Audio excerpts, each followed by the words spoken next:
মিত্ৰতা সম্পৰ্কে আচলতে মোৰ আৰু এতিয়া কথা পাতিবলৈকে মন নাযায়। কংগ্ৰেছে আমাক ঐতিহাসিক বিশ্বাসঘাতকতা এটা কৰিলে। 2021তো অকল 8খন সিটৰ কাৰণে বুজাবুজি হৈছিলে, তাৰপিছত ইলেকশ্যনৰ সময়ত লাঠ মাৰি দিলে, আৰু 2026তো এইবাৰ নিৰ্বাচনতো মাত্ৰ 15খন আসনৰ কাৰণে কথাবাৰ্তা হৈছিলে, তাৰে 13খন এৰি দিছিলে। এখন সিটক লৈ অলপ লাগি আছিলে, 13খনৰ ভিতৰতে ঢিঙক লৈ তেওঁলোকে বন্ধুত্বমূলক দিছিলে। আমি কৈছিলোঁ এইটো আমাক ফুল দি দিয়ক। এতিয়া আকৌ কংগ্ৰেছে গৌৰৱ গগৈ, দেৱব্ৰত শইকীয়া, ৰকিবুল হুছেইনতে কি কৰিছে, এতিয়া আমাক ঢিংটোতো নিদিয়েই, ৰঙানদী সমষ্টিটো কাঢ়ি লৈ গৈছে। আৰু অকল ৰঙানদী নহয়, লগতে নাওবৈচা, 1 মাহৰ আগতে আমাক দিয়া নাওবৈচা সমষ্টিটো আমাক নিদিওঁ বুলি ঘোষণা কৰিছে। গতিকে এইটো স্পষ্ট যে মোক আপোনালোকে এলায়েন্সৰ কথা সুধিলে একোৱেই নাপাব। এলায়েন্সৰ লগত লাগি মই মোৰ জীৱনটো মোটামুটি বৰবাদ কৰি দিলোঁ। আমাৰ দলটোৰ বহু ক্ষতিৰ সন্মুখীন হ'লোঁ।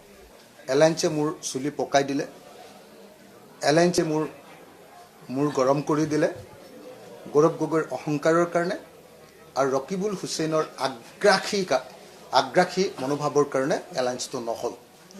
মই ৰিপিট কৰিছোঁ, গৌৰৱ গগৈৰ অহংকাৰৰ কাৰণে আৰু ৰকিবুল হুছেইনে কোনো সমষ্টি এৰি নিদিয়ে। জে পি দাসক নাওবৈচা দিব লাগে, সেইকাৰণে সেইটো এৰি নিদিয়ে। তেতিয়া আমি ক'লোঁ যে আমাক নাওবৈচা লাগিব, তেতিয়া তেওঁলোকে ক'লে ৰঙানদী লোৱা। তাৰপাছত আকৌ ৰঙানদী এৰি দিব নোৱাৰে। এইবাৰ জয়ন্ত খাউন নামৰ এজন মানুহক আনিলে। যোৱাবাৰ জয়ন্ত বৰাকানি বিহালীৰ উপনিৰ্বাচনত বিৰোধী ঐক্যটো ভাঙি দিছিলে গৌৰৱ গগৈ। এইবাৰ গৌৰৱ গগৈয়ে জয়ন্ত খাউণ্ডক আনি 26ৰ আমাৰ বিৰোধী মিত্ৰতাটো ভাঙি দিলে। কংগ্ৰেছে খুব ইচ্ছাকৃতভাৱে আমাক বিপদত পেলাই একদম জোৰ পুৰি হাত পোৱাৰ সময়ত, নিৰ্বাচনৰ একদম লাষ্ট মুহূৰ্তত আমাক এনেকৈ বিশ্বাসঘাতকতা কৰিলে, আৰু বিশ্বাসঘাতকতা কৰি সমগ্ৰ অসমবাসী ৰাইজৰ অতি আদৰৰ, অতি অন্তৰৰ পৰা বিচৰা যিটো বিৰোধী ঐক্যমঞ্চ, সেই ঐক্যমঞ্চটো ভাঙি দিলে। যে গৌৰৱ গগৈ এণ্ড কোম্পেনী, গৌৰৱ গগৈ আৰু ৰকিবুল হুছেইন, তেওঁলোক দুজনে আমাক পূৰ্ণ বিশ্বাসঘাতকতা কৰিলে। ৰকিবুল হুছেইনৰ কাৰণে মই 44খন সভা অনুষ্ঠিত কৰিছিলোঁ ধুবুৰীত। 44খন মিটিং কৰাৰ পাছত ৰকিবুল হুছেইন 10 লাখ নে 12 লাখ ভোটত জিকিছিলে। এতিয়া সেই ৰকিবুল হুছেইনে আমাক এটা সিট দিবৰ কাৰণে প্ৰস্তুত নহৈ এলায়েন্স ভাঙি দিছে। তেওঁক বোলে জে পি দাসক টিকেট দিবই লাগিব, গতিকে নাওবৈচা দিব নোৱাৰে। তেওঁ বোলে আপোনাৰ ঢিং সমষ্টি এৰিবই নোৱাৰে। এনেকৈ আমি দেখিবলৈ পালোঁ যে ৰকিবুল হুছেইনে আমাক বিশ্বাসঘাতকতা কৰিলে, গৌৰৱ গগৈয়ে আমাক বিশ্বাসঘাতকতা কৰিলে। কিন্তু যদিও কংগ্ৰেছে আমাক বিশ্বাসঘাতকতা কৰিছে, আমিও আজি বিজেপিৰ বিৰুদ্ধে সমানে যুঁজ কৰিবলৈ প্ৰস্তুত। আজিও আমাৰ প্ৰধান শত্ৰু বিজেপি, আৰু বিজেপিক হৰুৱাবৰ কাৰণে আমি অকলশৰে ইলেকশ্যন খেলাৰ পাছতো যিবিলাক দায়িত্ব থাকিব, সেইবিলাক দায়িত্ব পালন কৰিবৰ কাৰণে মই পত্ৰ কৰিম।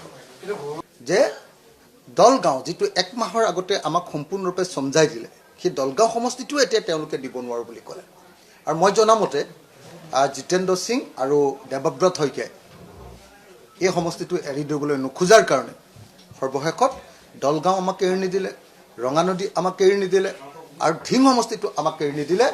আৰু আগতে কেৱল ঢিং এৰি নিদিওঁ বুলি কৈ তাৰপাছত আকৌ যেতিয়া এই দুটাও নিদিওঁ, অতিৰিক্ত আৰু দুটা, অৰ্থাৎ 3টা সমষ্টি নিদিওঁ বুলি ক'লে, তেতিয়া আমাৰ হৈ কথা পাতি থকা দিল্লীৰ এজন প্ৰখ্যাত সমাজকৰ্মী, প্ৰখ্যাত বুদ্ধিজীৱী মোৰ বন্ধু এজনে সেই আলোচনাত বহিছিলে, কংগ্ৰেছৰ সৈতে দিল্লীত উচ্চস্তৰীয় বৈঠকত বহিছিলে, আৰু তেওঁ তেতিয়া নিজেই কৈ দিলে যে ৰাইজৰ দলক এই প্ৰস্তাৱটো দিয়াটো মোৰ পক্ষে কেতিয়াও সম্ভৱপৰ নহয়, কাৰণ কালিলৈকে এটা সমষ্টিক লৈ আপোনালোকে এৰি নিদি এলায়েন্সটো ভাঙি আছিলে, আজি আৰু নতুন 2টা সমষ্টি এৰি নিদি আপোনালোকে তেওঁলোকক বিশ্বাসঘাতকতা কৰিছে।